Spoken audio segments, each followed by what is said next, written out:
Mercredi 9 avril, à Bellegarde, la salle des Cigales affichait complet. Près de 400 personnes ont assisté à une réunion publique organisée par l'association Sauvegarde Terre d'Argence et le collectif Stop THT 1330. Je vois que la salle est vraiment pleine à craquer. Donc je remercie vraiment tout le monde d'être présent ce soir, autant tous les citoyens présents, les agriculteurs, les élus, les intervenants qui vont intervenir ce soir.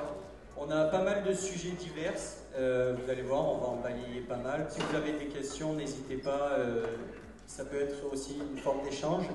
Au cœur des discussions, le projet de ligne à très haute tension sur pylône porté par RTE. Un tracé d'une 60aine de kilomètres entre Jonquière-Saint-Vincent et Fos-sur-Mer, prévoyant l'implantation de 180 pylônes de 60 mètres de haut au cœur de zones agricoles, naturelles et patrimoniales. Les opposants dénoncent un projet à fort impact environnemental, menaçant la faune sauvage, les paysages, mais aussi le patrimoine culturel de la Terre d'Argence et de la Camargue. 1 an et demi qu'on lutte contre ce projet. Alors 1 an et demi de réunions, de débats, de visio, de mails, de marches, de réunions, etc.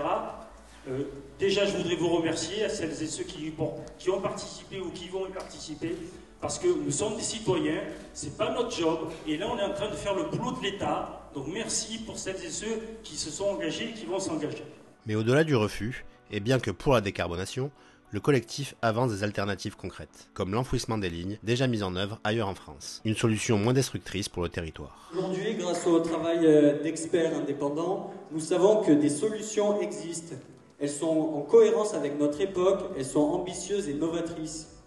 L'ensemble des acteurs, citoyens, élus, agriculteurs, écologues et professionnels du tourisme sont alignés avec cette solution alternative.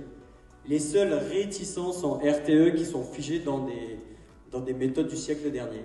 Depuis le 2 avril, ce projet s'inscrit dans un débat public national, mené par la Commission nationale du débat public, autour des enjeux de réindustrialisation et de transition énergétique de la région de Fos-sur-Mer. Mais sur le terrain, la méfiance est de mise et la mobilisation reste forte. Si vous faites l'effort de vous connecter sur Internet sur le site du débat public, Fos-Provence, un avenir industriel en débat. Donc, il y a une plateforme, il y a un site Internet, une plateforme en ligne dans lequel vous pouvez contribuer, poser toutes vos questions. Et l'ensemble des porteurs de projets, y compris RTE sur la THT, ont l'obligation de vous répondre. 2 avocats ont été mandatés, des recours juridiques sont à l'étude et une vigilance citoyenne s'organise face à ce que les opposants considèrent comme une décision imposée d'en haut. Acteurs du territoire, spécialistes et élus locaux se sont succédés au micro pour rappeler leur engagement et leur détermination face à ce projet écocide. Ce projet a mal commencé. Il a mal commencé parce qu'on ne nous a pas respectés.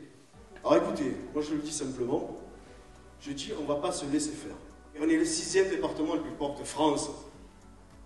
Et vous croyez qu'on va encore baisser la tête?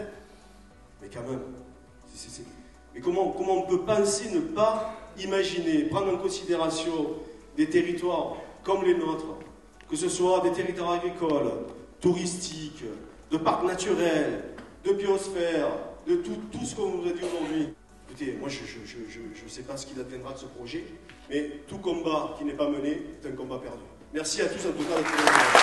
Le message est clair. Pas de pylône sur ce territoire. Un territoire que ses habitants entendent protéger, préserver et défendre. Pour plus d'informations, rendez-vous sur le site de l'association www.associationterredargence.fr.